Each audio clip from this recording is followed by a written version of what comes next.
السلام عليكم ورحمة الله وبركاته. إن الحمد لله وحده والصلاة والسلام على من لا نبي أما بعد. At the beginning of my speech, I greet the Honorable President, Chief Guest, Special Guest, teachers and students, brothers and sisters present in today's ceremony. Assalamu alaikum wa rahmatullah.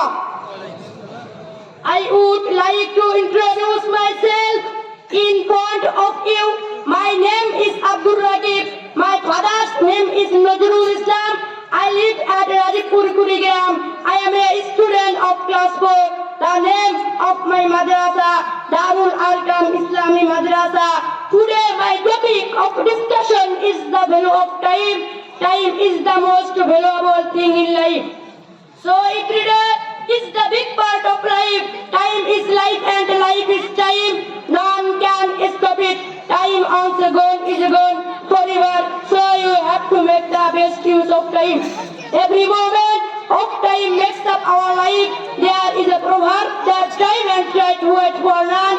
We can wait for time, but time does not wait for us. If a student knows how to use time properly, he will never fail in his life. Success and progress depend on proper use of time. We must make the best use of time. So we have to manage time in work, social life and sleep. So we all have to make proper use of time. Only then we can reach our desired goal. وآخر دعوانا أن الحمد لله رب العالمين. السلام عليكم ورحمة الله وبركاته.